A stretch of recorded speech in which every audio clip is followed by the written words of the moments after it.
And let's get into the game on Belshire Beach Winter. Frodan, kick us off with the bottom right pink Zerg. On the bottom right, we have a pink Zerg. Yeah. His name is Galaxy from Team MVP, who has a pretty staggering win rate. He's 11-4 against all Protosses that are not Korean. And up in the top left, we have Hasuobs. His statistical best matchup is against Zerg. He's from Mouse Sports. Hasuobs is 57% win rate against Zerg. And that's pretty good, and I think Hasuobs would feel pretty confident in his matchup against Zerg. He's been playing pretty well. There's moments where it just seems like Galaxy is able to really capitalize on the map, like Tal'Darim, where Galaxy was able to do so well on Daybreak for game number 2. But Hasuobs clawing his way back in the series, everyone has to admire just, again, his tenacity, his willingness, his perseverance, his determination. And honestly, whoever wins is just, it's a battle, this is just a battle of will at this point. It's a struggle. It's like love. It's like a battlefield. Wow, Andre, that alone makes me know that you don't know what love is. Love isn't a battlefield, it's a war. A war that you never win. Really? Everyone knows Why don't you say that to Peter and Hannah? Boom! Boom! Boom! No, I'm just kidding. Our first NASL marriage, of course. Andre is the ring boy. Serious? Dude, that's the first time I've ever. That's true. Yeah. Andre asked her first, and she said yes to Peter. So, Andre is the man who speaks now because he won't forever hold his peace. But seriously, man, that's the first time I've ever been incorporated like that. That's so cool, man. That's pretty cool. It's really easy to get a wedding license, by the way, to like be able to conduct marriages. You can just do it online. Apparently, that's all it really takes. That means Rotterdam could be swearing people in for marriage. I'm glad you know that. That's kind of a scary thought. Rotterdam and marriages. Well, why? I don't know. I just don't think those two things go together. Like, why? Those things just don't go together. Like pizza and milk, they don't go together. Wow. But you know what does go together? Galaxy versus Hasuobs, game number 5. We see a fast nexus after the Forge, very common now. Belshire Beach, a much wider ramp than almost every map that you can see. I think the only map that rivals this kind of girth would be Sandstorm Mist with that kind of ramp width. It's just so wide that you have to cover. It's more than 3 force fields. So it's just incredible. And a lot of Zergs capitalize on that. In fact, a lot of Zergs go for Baneling busts, apparently. By a lot of Zergs, I mean one Zerg, and by one Zerg, I mean Galaxy. Yeah, there have been a couple players that have done this that I've seen in competitive matches. He's going to end. We normally don't see this just because I think mid-game and end-game actually favors Zerg quite a bit on this map, so they don't like to do that. Hasuobs is very intelligently keeping his probe right here, though. That is super smart. Because think about it. He's already seen that there is a gas. Let's go to actually the Hasuobs camp. He's seen that there's a gas here. Oh, wow. He got in and saw the Baneling nest. Excuse me. Did he? Yeah, I'm looking on his vision. Okay, really great, really good spot by Hasuobs. He knows exactly what he needs to do. Immediately starting bigger walls. Photon can spread out. Great job from Hasuobs. And Galaxy really won't be able to do much as long as Hasuobs prepares and patches his wall accordingly. Now the big weak point is this pylon on the right-hand side of the ramp. But 7 Banelings, I don't know if that's even enough. As soon as he targets that down, it's going to be yeah, the really cannon doesn't really go down that fast, right? Oh, and the Zealot's moving out to see exactly the Baneling counts, and he's going to try to see if he can immediately shut down the Banelings. Oh, and that's going to be huge. A great play from Hasuobs, and all of a sudden the Zerglings, oh, they do manage to get into one small little sliver in Hasuobs. Oh, I thought he had that area covered. It looks like it was covered as well, but a very small opening. All of a sudden the Zerglings are inside the base. It's okay, though, because there's no natural for Galaxy, so he can go ahead and give this up completely, just relocate his base, and look at this. Units tab, 16 to 14. He has a worker lead. Not only that, he has a tech lead. All he needs is a stalker out. He can go ahead and protect all of his probes. Go ahead, kill the Nexus. We're still on equal bases. I can take my expansion a lot easier than you can take yours, and there's a ton of gas follow-ups that goes with this. Hasuobs is in an okay position. Not a great one, but an okay. Yeah, and Hasuobs even using his last Chrono Boost possible on his gateway. Those are just very small, efficient things that you try to do. If you're going to lose the next anyways, you might as well just use the Chrono Boost. And you can see more Banelings are morphing here, and Hasuobs sees it. Yeah. He knows what Galaxy's planning. If he loses all his probes, that would be it. But Galaxy also trying to poke in and out, but there's enough cannons to really block off. Great pylon placement as well. Really smart. Such a heads-up play from Hasu. And look at this, he's just dodging all those Banelings consistently. Great job by Hasu. It's okay, it's okay. Oh, wow. Wow. Wow. Oh, man, those probes are so lucky. Ouch. Ouch, ouch, ouch. Wow. Now he needs gas. I didn't realize that he wasn't mining gas at all from that main. He was trying to hard defend this. So the fact, okay, so maybe Hasuobs isn't in a great position. I thought he would be a little better. More Banelings from Galaxy as well. He's going to pressure both fronts. Hasuobs, his worker count is not that significant anymore, but Galaxy has a great position. He can pin from both sides. And what makes it so dangerous is that Galaxy now has pretty much a contain in an indirect way against Hasuobs because Hasu walled himself completely off. And now Galaxy is joining so comfortably back at home. And where does Hasuobs actually go from here? It's very difficult for him to know what's going on, to see what his opponent is doing. Two Banelings getting in here. Can actually pick it off. Remember, Azella can two-shot these Banelings. So obviously that helps out quite a bit. He'll always be able to kill one of the Banelings, but obviously he doesn't want to take the damage over on the probes. And you can see that immediately 2 Stalkers are being pushed out here from Hasuobs. His Warp Key tech is so late. It's 9 minutes and it's just starting. He's really trying to just pump that out as fast as possible. But without Warp Gate, Hasu is going to be very limited in his ability to do anything. Galaxy. Whoa, it's not Warp Gate. Oh, he canceled it. Oh. He went to weapons. He went to air weapons. Oh my. What? Oh my. What I do not know. I have never seen someone who canceled Warp Gate to go for air weapons. Yeah. Unless he's trying to fake that he's going for Warp Gate. But why would you fake going for a Warp Gate? Yeah. Air weapons cost more resources. Oh, okay. I think I know what happened. He went Warp Gate and he went weapons upgrade.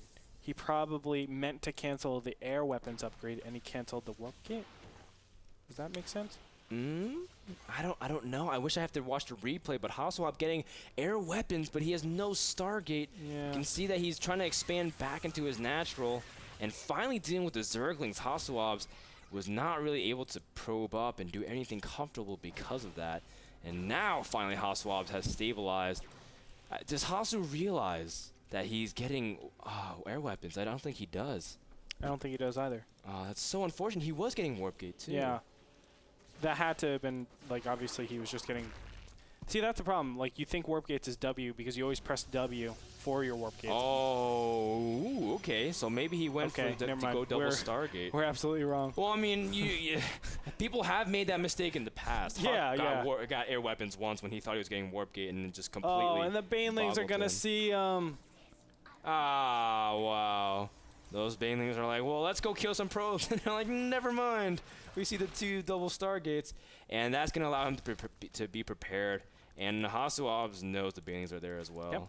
Hydroden and Nidus Network started up right now. The very easy counter. Read. And now these Banelings won't be able to do anything. Just explode on the Stalker. A little bit of shield damage for a couple seconds here. Where does Hasu actually go from here? He actually cancels the Stargate, goes to a robotics facility. Still, I don't feel like Hasu will be able to defend any sort of Hydra timing. There is a little bit of room that he can see over here. Galaxy can easily place the Nidus Network up here. And even try to scare with Zerglings and Banelings in the front if you want to try to sell that. So there's a lot of things that we can see. But the Nidus Network has finished over here. And we're most certainly going to see one pop out.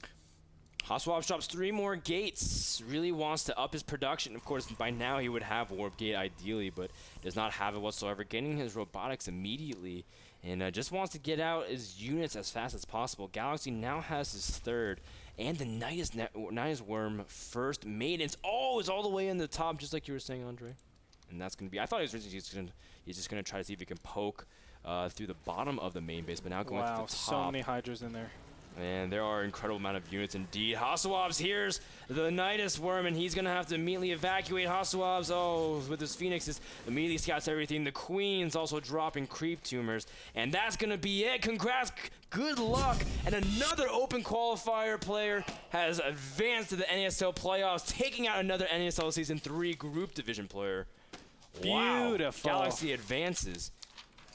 Congratulations to Galaxy. Hasuobs played a great game, but you know, it was just that little slight. I think actually the cannon placement killed him because he actually made the his second cannon a little bit too high, and it was in a position where it blocked off. He couldn't actually block off anything. So obviously that being very unfortunate. It's just such a minor detail, but it costs him almost everything. Exactly. And as a result, Hasuobs loses game number 5, but as we profiled here at NASL, we love Hasuobs and everything he represents and does for esports. Stay what you're doing, Hasuobs. We'll see you in Season 4.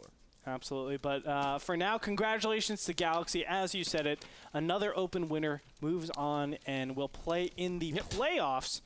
We'll have all the information about who plays who and what plays what. You can after that tomorrow. Yeah, tomorrow. You can follow us on Twitter and Facebook, NASL TV on both of those. And make sure that you also check out our website where you can find all the updated information over there. Guys, let's just wrap up the day right now. Let's thank Azo. Actually, you know what? Let's thank all of our sponsors later on. We're going to do that at the very end, but we want to talk about tomorrow's matches. We have Rhett versus Thorzane to kick things off. We have Zenio versus Sen. Ooh. We have Demaga versus Gonzi. And, Why are you stopping me? We okay. And we have Polt versus Alive. It was in different order, so I was like, what happened? Yeah, I don't know. I was so confused. It's we have Rhett versus Thorzane, Sen versus Senio, Polt versus Alive, and Demaga versus Gonzi to wrap things up. Lots of great matches. This is like an MLG. This is like a dream hack. This is NASL WildCard Friday as well. Of course, Mr. Bitter and Frodan will be casting them, and we'll be supporting them throughout the chat and watching as well. Andre, do you have any last words before we list out the sponsors and get everyone off? No, thank you guys for all of you that tuned in ever since the beginning, and of course all of you. Yes. All right. Excuse me. Whoa. Oh, I thought you just stopped. No. I'm sorry. For all you guys that have tuned in the whole time, thank you so much for tuning in. And, of course, congratulations to Peter and Hannah. Congratulations to Peter and Hannah. Again, I wish you long success. Studio. And we'll give you the NASL seal of approval. Prorated version. The NASL bump, similar to the Colbert bump. Congratulations to Peter and Hannah, and also congratulations to our sponsors for doing such a phenomenal job in esports. Let's hit it off with EPSON. EPSON is the #1 projector brand worldwide. They offer a full line of bright projectors with brilliant image quality. Visit them at epson.com/projectors for details. Thank you to Azo Monitors. Provide the best in gaming and production monitor technology. If you love great definition on your monitors, check them out at azo.com/NA to pick up a copy of your own. Thank you to Kingston HYPER and their fantastic line of memory and SSD solid-state drives for sponsoring NASL Season 3, as well as the Sunday Showdowns. Visit them at kingston.com/us/memory/HYPERX. Thank you to GAME.minder. Now you hear or read about a game that sounds cool, and it's a tech demo, maybe it's a year from release, but you don't want to miss it. Just find the game in GAME.minder and set a reminder for when it's time to pre-order or play. The application lets you know everything you need to know about those upcoming dates. It's free for all platforms. Download it at the App Store or at handelabra.com/products/GameMinder. Thank you to iBuyPower for the systems that power our broadcast each and every day of the week. Check them out at iBuyPower.com to buy your own pre-assembled PC, or if you just like looking at really flashy, cool lights. Thank you to Twitch.tv, the people that partner with us for the stream. My voice is going out, but today has been fantastic, and all is possible because Twitch.tv hosts us for the stream, and for Tropical, the music that you're listening to right now that will carry us through the rest of the broadcast. And Andre, I just read something beautiful. Red carpet confirmed for the NASL Season 3 finals. I already know what music we're going to use for the red card final for our entrance, Andre. It's going to be phenomenal. I'm not going to tell everyone. I don't like suspense, Frodan. I don't like suspense. I'll tell you after this broadcast. But in the meantime, hang out with us on the internet. Tweet at us at Frodan, at Gretorp. We also are in the chat every night that we're not broadcasting. So stay tuned for more of that action tomorrow at 6 p.m. Pacific. It's WildCard Friday. Lots of great action. Best of 5. Who will advance to the playoffs? We don't know. You guys will find out in 24 hours. We don't know. We'll be back, guys. Until then, have a good night. Peace out from the production crew and the casters backstage.